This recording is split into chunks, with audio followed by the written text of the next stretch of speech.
and gently wiped away his tears. "Why are you staring at me like that?" He looked at the puddle with a dazed, cute expression, which made the little girl stop crying and start laughing. "Ha ha ha. My name is Ji-Yu Nan Cheng. I come here often. If anything upsets you in the future, you can always come find me." Following his mother's call, the little boy ran off. The alarm goes off. I snap my eyes open, muttering to myself, how come I suddenly dreamed about my childhood? At the same time, Bai Wei also fell into the dream of that park. One of my parents is leaving me. Don't cry. I thought something was wrong. Both my mom and dad left me, and I didn't even cry. Xiao Bai Wei looked at him in surprise. He hadn't expected this little boy to be so resilient. He pulled him into his arms and began to comfort him in return. What if mom and dad leave you? You'll just live with grandma and grandpa. I heard the adults say they'll be back once they're done. I heard that after mom and dad leave, we'll have a new family. He'll abandon me. I'm so scared. The little boy wipes away his tears again, taking his hand, then come to my house. My place is pretty big. I heard my mom and dad say they wanted a daughter. We could be a family. These innocent, childlike words caused Xiao Bai Wei's tears to flow once again. It turns out there is still a place in this world for her. But my son never came back after that. He left a note filled with gratitude, tucked away in a place where the two of them often met. The end of the dream. Bai Wei watches the receding figure. Her eyes were wet with tears before she knew it. I knocked on the guest room door and woke Bai Wei. I specially made a porridge with red dates, red beans, and Job's tears for breakfast, to help replenish his qi and blood. Watching him eat the porridge like a kitten afraid of soup, I couldn't help but stare. Why are you looking at me like that? I suddenly realized you seem to be alone. When I was very young, I met a little girl. We played together for less than 2 weeks before she ran off. I feel like you and she are... Didn't she say goodbye to you? Hearing Bai Wei's follow-up question, I was lost in thought. I didn't say goodbye in person. I saw a tattered little note. That's when I realized he was gone. The note got ruined by the rain. Only half of it remains. I looked at Bai Wei and found him looking more and more like that little girl. I asked him about his childhood, if he had ever met a little boy in the park. But he just gave a mischievous smile. Let me guess what Bai Wei is thinking right now. Is visibly elated. He finally understood why I didn't react at all when I first heard his name. It was because of that note with a name on it. Was torn up to find out that I've actually always remembered him. In a rare display of defiance, he didn't give me a direct answer. I guess you're not him, because you're much prettier than him. Watching his face flush with embarrassment in an instant, I smiled smugly. After breakfast, I was getting ready to take him out to buy a cell phone. After all, I can't keep him tied to my side 24/7. Meanwhile, I was just wondering how to ask my mom, who lives far away, for money. I bought clothes and high-end bedding last night. My credit limit has been approved. I just texted asking to borrow $5,000. I didn't expect mom to just come over with $50,000. It looks like the money mom sent isn't enough. Mom's advice to date properly? I gave a wry smile. It seems he has already taken me to the girl to buy underwear. I've already told my mom. With this strong financial backing, I immediately felt more confident. Just for fun, is there anywhere you'd like to go? I'd like to take a stroll in the park in the old town. The park in the old town? Isn't that exactly where I met that little girl? Combining what he just said with the fact that his parents are divorced, and the context of a blended family, when I think of how he avoids eye contact when he lies, and his habit of pausing when he lies, every detail fits together perfectly at this moment. My heart skips a beat at the sight of my opponent. In my past life, with his death, my world fell into darkness. I have no time to reminisce about my childhood. Now that I think about it, she was that little girl from back then. The park over there is perfect for flying kites. Let's pick up a kite on the way. After we fly it, let's go check out the food street. Okay, I've never flown a kite before. Watch him, happy as a child, because he can fly a kite. My heart is filled with tenderness, the daily life of an ordinary person. But for him, it's a rare experience. I silently vowed to myself, no matter how much color he's missing, I will stand by him no matter what. I'll buy you a cell phone before we head out. You don't have a phone? Just in case something happens. Where am I supposed to find you, my creditor? Hearing this lame excuse, he nodded with a smile. He pushed open the glass door of the cell phone store. The clerk enthusiastically lifts the dust cover and recommends a pink phone perfect for young couples. Hearing that nickname, Bai Wei shyly tugged at the hem of her light green skirt. I pointed to the pack of cigarettes priced at 4,888 yuan. Shayafin's phone, seeing him staring blankly at the price tag. I reached out and blocked his view. Don't look at what you shouldn't. The creditor calls the shots. The clerk brought a demo unit to show us how to take selfies. A snowy scene flashes across my profile. Byway frantically presses the shutter button. But the photo only shows half a corner. You need this distance for a good selfie.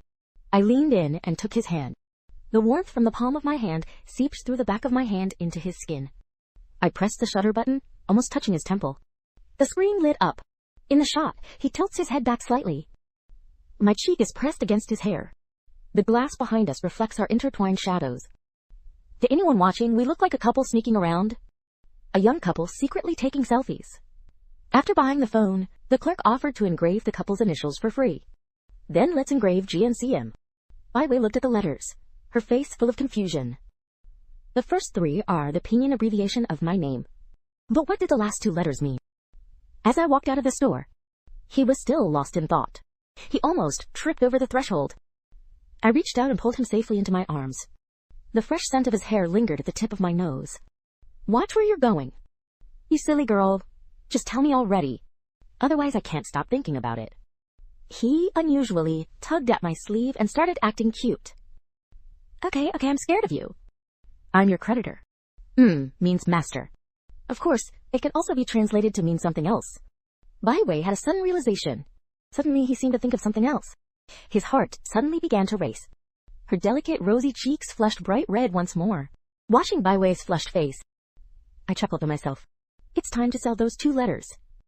He must have thought of my man. I didn't bring that up. Those teenage feelings of insecurity mixed with anticipation, making her look especially captivating at this moment. The bus swayed its way toward the old town. That's where our childhoods intersected. I took out one earbud and gently slipped it into his ear. Have you heard this song? Don't Cry by Zheng Zhuhua, the one I love most. I really like it. In that moment, a flood of memories flashed through my mind. In my past life, I listened to this song countless times late at night, mourning him who died so tragically. That line in the lyrics, tonight I bloom like a night blooming Sirius, and wither in the most beautiful moment. It was almost as if it were a prophecy of his fate. Thunder's ethereal voice came through the headphones. Melancholic cover. Byway listened and listened. Tears began to fall silently. I don't know. In his past life, had thought countless times of ending his life on the rooftop. It's the shadow of that little boy from my childhood that has sustained him until now. These tears is his farewell to his former gloomy self.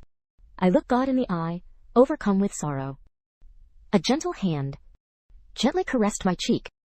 Byway's eyes betrayed a heart-wrenching sorrow. Just like when I was a kid, she suddenly pulled me close in her arms. The warmth emanating from the girl's back, and the one in my memory, the little girl who comforted me in the park, overlapped. I didn't break free, letting time stand still in this moment. The morning sun streams through the car window, dispelling the gloom that had long weighed on our hearts. Got off the bus. The breeze in the old town carries the fresh scent of camphor leaves. The breakfast stalls all around. The sound of a bicycle bell. Nothing has changed. Walking to the alley to buy a kite, Byway is like a curious child, clinging close behind me. We stopped in front of a kite beach. He fell in love with that peach-pink butterfly at first sight. Should the young couple get one each? This blue one goes perfectly with that pair. If I put 2 in, how am I supposed to find a chance to touch his little hand? The landlady was taken aback by my retort. Byway smiled slightly. The initial awkwardness has dissipated considerably. A spring breeze brushes my face. I run ahead with my kite, demonstrating how to fly it. Start running faster. Under my guidance, the butterfly kite finally soared into the sky. Whitetail looks up at the sky, with a gleam in his eyes unlike anything he'd ever seen. Want to give it a try? I handed him the spool. The wind suddenly picked up. He gauged the strength. I took the opportunity to grab him from behind. My warm palm rested on the back of his hand. Her fingertips brushed against his. I can smell the delicate scent of jasmine from the tips of his hair. Gu Nansheng. I remember when I was little, you always said the clouds looked like cotton candy. I wanted to taste what they were like. Now I found something even more fragrant. It's you. Because your smile is just like a marshmallow. Soft and sweet. Just as we were enjoying our sweet moment, I suddenly spotted a familiar figure nearby, crouching by the riverbank. What are you doing here? Jiang Yan paused for a moment. Old Jiyu didn't do anything, he just laughed it off and said he was waiting for a friend. Following Jiang Yan's gaze, I saw him staring at a man who was giving his father, at the barbecue stand, girl's background. Watching that girl, I suddenly recalled the tragic events of my past life regarding Jiang Yan. Past life, Jiang Yan and this girl fell in love. To allay the girl's father's concerns about him, the school's reputation, Jiang Yan put in a tremendous amount of effort and cut his hair short, wiped away the tattoo with a heavy heart, cut ties with my bad crowd and quit smoking. Even my clothes and appearance have become neat and clean. Yet no matter how much he changed, in the eyes of the girl's father, wicked scoundrel who tried to deceive his daughter, the girl feels sorry for Jiang Yan. She ran away from home in a huff and moved in with him. Although Jiang Yan's mother was happy, she often advised her daughter to go back and have a heart-to-heart with her father. But to her surprise, her father not only failed to understand, but instead went straight to her house with the police, right in front of the neighbors, and berated Jiang Yan for ruining his daughter Mingji. Threatens to sue him for rape. Jiang Yan's mother, she already suffered from severe uremia and complications. The shock caused him to suffer a sudden heart attack. He died on the spot. The girl's father was completely stunned. He had only intended to scare Jiang Yan, but he never expected it would result in a death. A promising marriage turned into a deadly feud in an instant. Jiang Yan's mother is his only emotional support. Overwhelming grief and anger almost drove him to fight to the death, right then and there. Although the girl's father later relented out of remorse. But how could Jiang Yan possibly go against her conscience with the daughter of the man who killed her mother? In the end, the two went their separate ways. Not long after, Jiang Yan dropped out of school and left the city. Years later, I ran into him by chance in the investigation room. He had turned into an ebby, a homeless man, sleeping under a bridge. He's gone mad, repeating just one phrase over and over. He has a killer to avenge his mother, and is desperate for revenge. The agony of his desire for revenge has consumed his reason. He forgot how to take revenge. He can only spend the rest of his life in madness. Recalling how foolish he looked back then, the heartache I feel is no less than seeing Bai Wei's tragedy.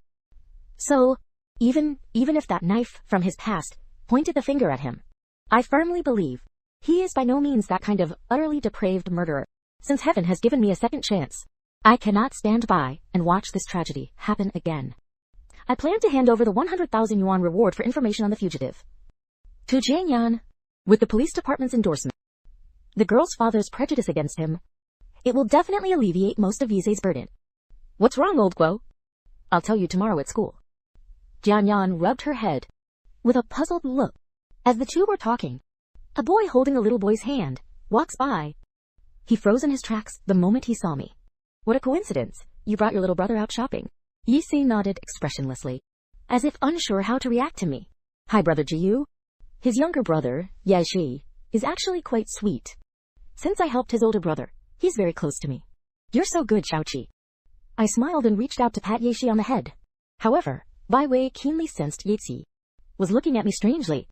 When Jiyu Nansheng touched Yisei's eyes betrayed an irrepressible impulse and fervor. He envied him intensely. That his younger brother could have some peace and quiet, I'd gladly repay the favor with my own life. Intense emotions, causing his whole body to tremble slightly. Bai Wei was startled by that eerie, frenzied gaze. She couldn't tell if it was extreme malice or some kind of unsettling kindness. Noticing Bai Wei's gaze, Yi Chi suddenly turns his head and glared at him. Bai Wei took a step back in fright and hid behind me, clutching my sleeve tightly. I looked up at Yates. He instantly reined in all his aura and returned to that lifeless, dull appearance. I don't get it either. What does he usually think about? You guys go ahead and look around. I'm full, so I'm leaving. Yates nodded nervously, leaning forward slightly. Budweiser, are you really full? We have school tomorrow. Go to bed early tonight. I'm not gonna make you a late-night snack. Hearing that, Yisei's pupils dilated. She opened her mouth as if to ask something, but closed it again. Let's go now that we're full. Bai Wei seems a little scared. Yisei grabbed my hand and hurried out of the food street, until my younger brother waved his sleeve. Brother! Yisei had just taken his eyes off the street corner, and gave his family a rare, tender smile. Bai Wei ate too much. She sits on the sofa, gently rubbing her stomach. I sit down next to her. I took her 2 small hands and placed them on her stomach. Guide her hand in hand to rub her belly in a clockwise circle. Seeing how patient and serious I am, Baiwei blushed. This warm atmosphere makes her feel more comfortable than at her own parents' house. I'm going to the kitchen. I made her a glass of honey mint lemonade. Baiwei, sitting on the sofa at this moment, suddenly finds herself gripped by a fear of losing what she has. Long-term repression, in my family of origin, made him fear the dreamlike beauty before him is just a false bubble. Afraid that when I wake up tomorrow, I'll have to face that cold, empty home again. I sensed something was off with him. I walked over and pressed my forehead against his and took his temperature. After confirming he didn't have a fever, I sat down next to him. Honey lemon water with a touch of mint to aid digestion. I stir the tea with a magnetic spoon and slowly bring it to his lips. He had originally felt too embarrassed to think about drinking himself, on the grounds that it wouldn't make him feel any fuller. I force-fed it to him, spoonful by spoonful. With every sip of tea she swallowed, a warm current of sweet and sour flavor slides down my throat toward the unknown. Watching my gentle movements, devoid of any impatience, a flicker of emotion, a glint of tears, the long-suppressed depression and anxiety within her is gradually being melted away by this profound sense of security. That night, Baiwei slept soundly. In her dream, she saw her late maternal grandparents, with tears of joy in his eyes, told them that I've met a really, really nice boy. At the end of the dream, he held my hand and waved goodbye to Grandma and Grandpa in the sky. As time goes by, psychological ailments are gradually healed. His state of mind also gradually began to change. Finally, he found the peace and tranquility he had longed for. The next morning, Budweiser got up early and made breakfast. Watching him bustling about, I realized he seemed like a completely different person. His mood has become much more cheerful and optimistic. After breakfast, we put on our school uniforms and headed out together. Budweiser, let's find a time to go to your place in the next couple of days to move our stuff over. Hearing the word home, Baiwei visibly flinched. Suddenly, a wide shot, he had no idea how to deal with those 2 broken families. I clutched his cold left hand tightly, passing the warmth from my palm to him. Don't worry, your family won't object. I have a way to stop him. Jiu Nanxing, I really don't want to go back. He took my hand in his. His gaze was filled with pure trust and intense longing. Please believe me, I won't let you go back. You owe me one now. You're not allowed to run off until you've paid it back. Baiwei nodded with a smile. After witnessing the most intense light of her life, he finally found the courage to escape that darkness completely. The next day, Baiwei and I walked to school side by side. The classroom was filled with the sound of students reading aloud. Baiwei and I had just sat down at our desks when Su Jin, who was sitting at the same table, leaned over with a curious look on her face. Hey, I heard you guys went to the night market together yesterday, and you 2 looked really sweet. Is that really? Baiwei blushing shyly. I reached out and grabbed Su Jin, her cheeks rimmed with gold by the sunlight. Who told you that? Come on, tell me the truth. Teng was said by Yesi's younger brother, Yesi. He said you were on a date with a pretty girl. I reluctantly let go. A few boys in the class heard the gossip and joined in the fun. I gave them a stern look. Only then did everyone settle down and continue walking. Just then, a middle-aged woman, who still has her charm, suddenly appears at the classroom door. I glanced over. It turned out to be Baiwei's biological mother. The moment she appeared, Baiwei's body froze suddenly. She instinctively turned to me for help. The homeroom teacher walked to the door and exchanged a few words, then turned to look into the classroom. Baiwei, your mom is looking for you. After catching my glance, Baiwei took a deep breath. She stood up and walked toward the classroom door. She had just gone out. Her mother immediately took on a look of regret. After discussing it with Teacher He, she became wary. Teacher. He kept returning to the classroom. Gaze past the window. Baiwei, standing not far from the doorway, keeping her eyes downcast the entire time, lips tightly sealed, while her mother chatters away across from her. After quite a while, her mother seemed to coldly throw out a remark, and then turned and walked away.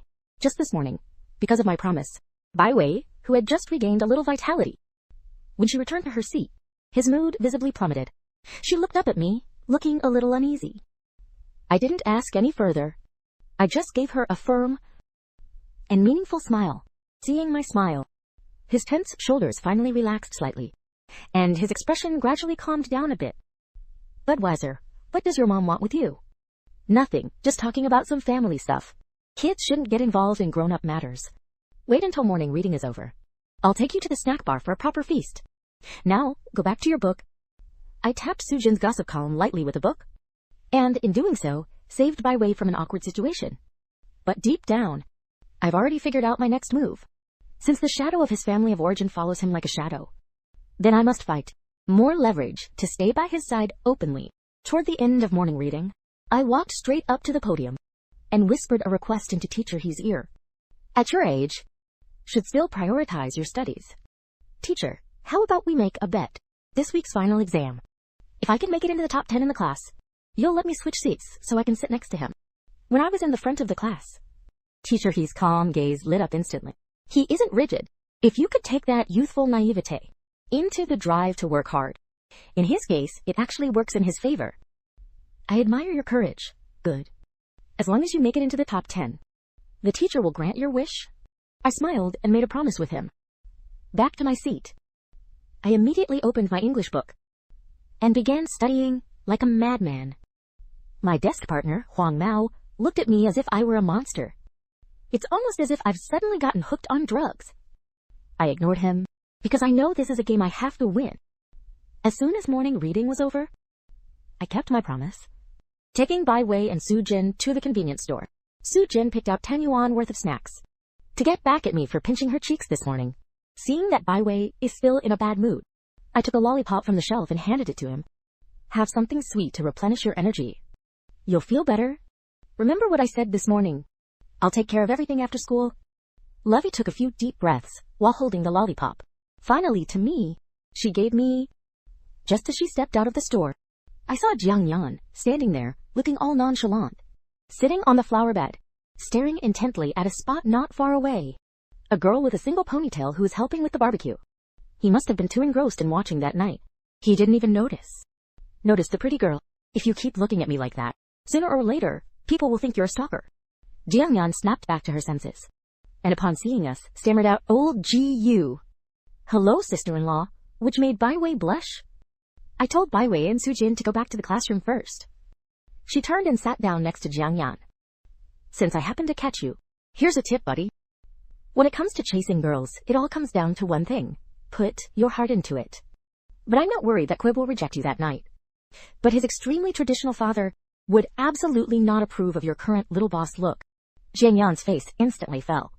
It was precisely because of this stubborn prejudice in my past life that Jiang Yan's mother was driven to her death, and she died of a heart attack. Jiang Yan eventually lost his mind. In this life, I absolutely cannot let the tragedy repeat itself. I have a way to make him fall for you. I know of one worth 100,000 on a fugitive. Go to the police station to report it. Once the police catch him, this job is yours. By then, with the police department's endorsement and the school's commendation, if Kui Fu still finds fault with your appearance, just tell him you're doing it to help solve the case. And went undercover among the thugs. He'll definitely look at you with new eyes. Holy crap, honey, that was a great move. Then we'll split the 100,000 prize money, 50 to 50. You take 50,000. It'll ease the financial burden of Auntie's medical treatment a little, and you'll have more time to chase girls. The info is 100% reliable. With those words from you, I won't say another word. I just finalized the plan with Jiang Yan. I saw that on the night of the event, he mustered up the courage to walk over here. I kept backing up to the corner to watch secretly. Jiang Yan, a towering 6-foot-tall man, facing Guandan Guan. I was actually as nervous as a schoolchild who had done something wrong. He's even stuttering, so Kwa had called the police that night to help him out. He had assumed that the rumored school bully would be a fierce, menacing figure, but I never expected him to be such an innocent, stuttering guy. Watching Jiang Yan follow the girl, bowing his head with every step, as an old father, I finally felt at ease. As soon as I turned around, I saw Yazi standing quietly, not far away. I'm really sorry about last Friday night. Were you okay after that? I'm fine. Here, take this back. I sent the coat to the dry cleaners. I'll give it back to you when I get back. I took the handkerchief, which had been washed spotless, and patted him on the shoulder, and told him to come to me any time if he needed anything. I turned around and went back to the classroom. Just as he entered the classroom, I snatched Su Jin. Chocolate hidden away in a drawer. Amid Su Jin's protests, I handed the last piece to Bai Wei. Bai Wei gently broke the chocolate in half and gave half to Su Jin. The classroom was filled with the vibrant energy of youth. Back to their seats. I pull out my phone I received a fax from my mom. Nanny employment contract. Contract terms are clear. Monthly salary of 6,000. Free room and board, provided. Never engage in work that is harmful to physical or mental health. Look at this contract. I let out a long sigh. This isn't just an employment contract. This is a legal shield I crafted specifically for Bai Wei. As long as he signs this contract, proving he's 18, and has sufficient income to support himself, custody of his parents, they will no longer be able to interfere with or abuse him. Since those two families can't give him warmth, then I'll use legal means and pull him out of that dark quagmire with my own two hands. After confirming the contract is correct, I will compile the detailed information on the fugitive to Jianyan. Looking at the bright sunshine outside the window, I know the new life that belongs to Bai Wei and me is finally about to truly begin. Just as I walked out the school gate after class, Bai Wei's body suddenly froze. She took a step back, instinctively hid behind me. I followed his gaze. It turned out to be his biological father. Bai Chengfang stood there. I guess Bai Wei hasn't been home for 2 days. Her mother came to school this morning but couldn't find her, so she went straight to his father. Wherever I am, I want to tell him, I'll just say it. If you don't want to, I'll handle it. Don't worry about a thing. Bai Wei's pale cheeks, in the spring breeze, like softly crumpled rice paper. He took 2 deep breaths and slowly relaxed his tense body. Follow me and keep walking.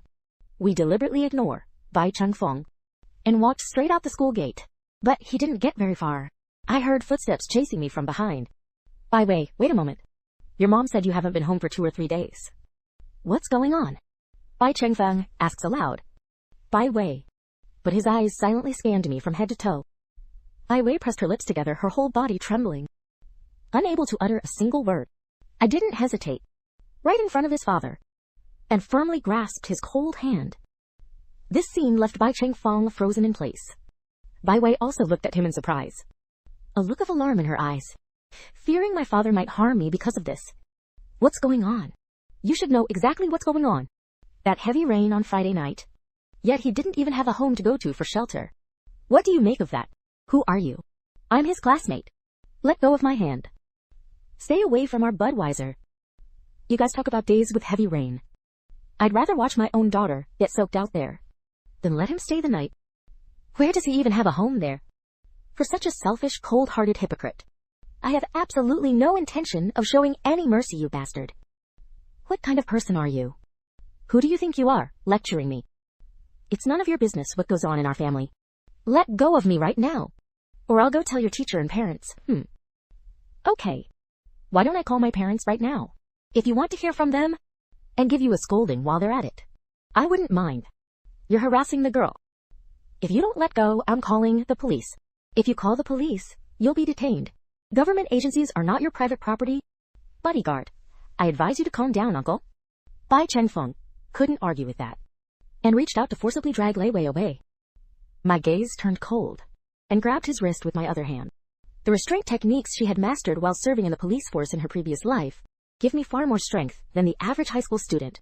Bai Chengfeng let out a pained groan. I'm only going to tell you 3 things right now. Listen to me carefully. First, Bai Wei's custody is with his mother.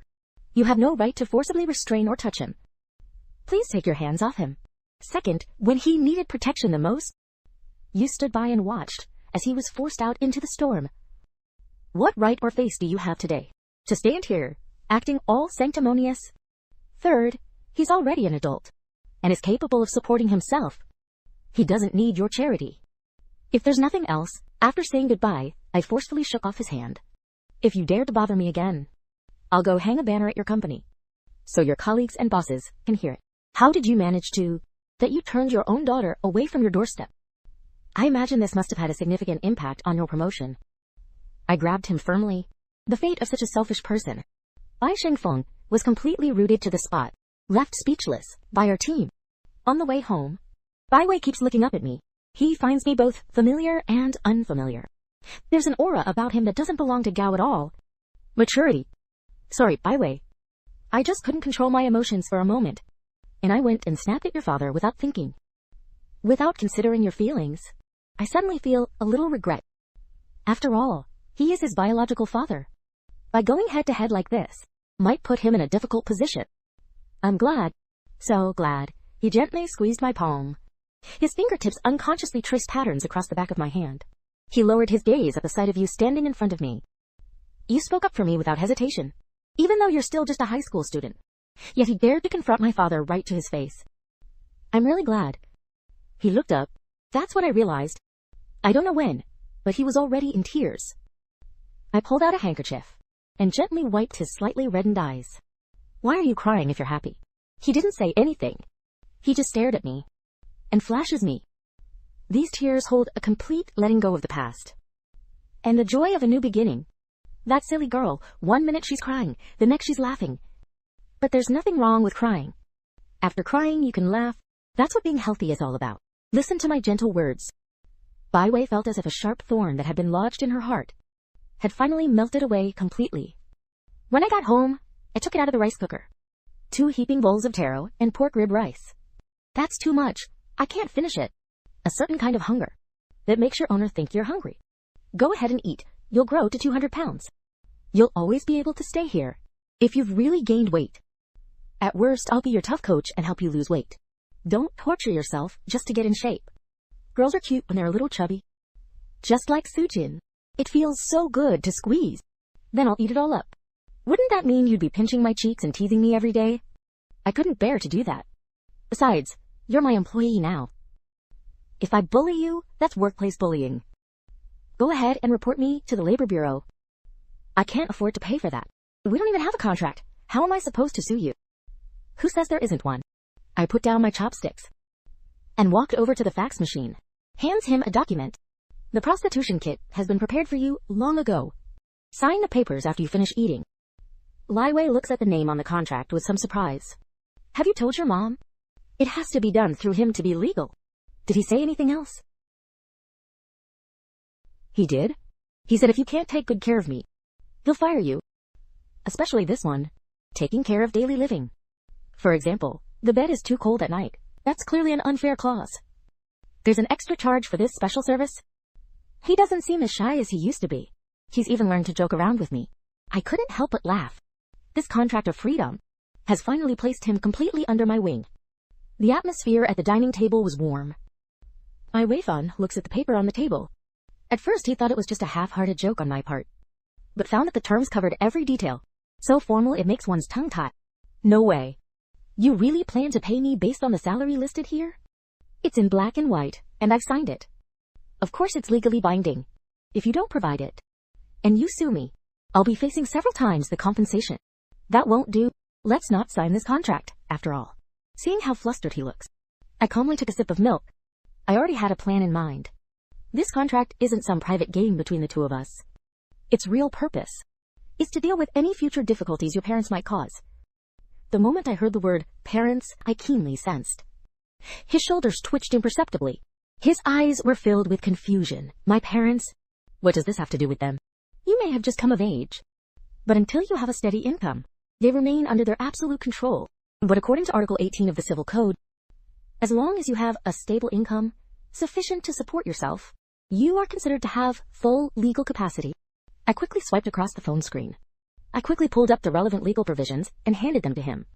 In short, as long as this job is here, you have the right to refuse any coercive interference from your parents. If they pressure you, you can use the law to protect yourself. Is that true? Outsiders can't even imagine that kind of bloodless, family-based emotional abuse. What kind of desperate situation did it drive him into? Now looking at the law, I finally see the gloom in his eyes was completely dispelled and radiated a vitality unlike anything before. Now you see the benefits, don't you? Just sign the papers after we finish eating.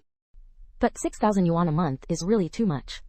My mom only makes 3,000 a month. I'm just not cut out to be a nanny. Why don't we just cut it in half?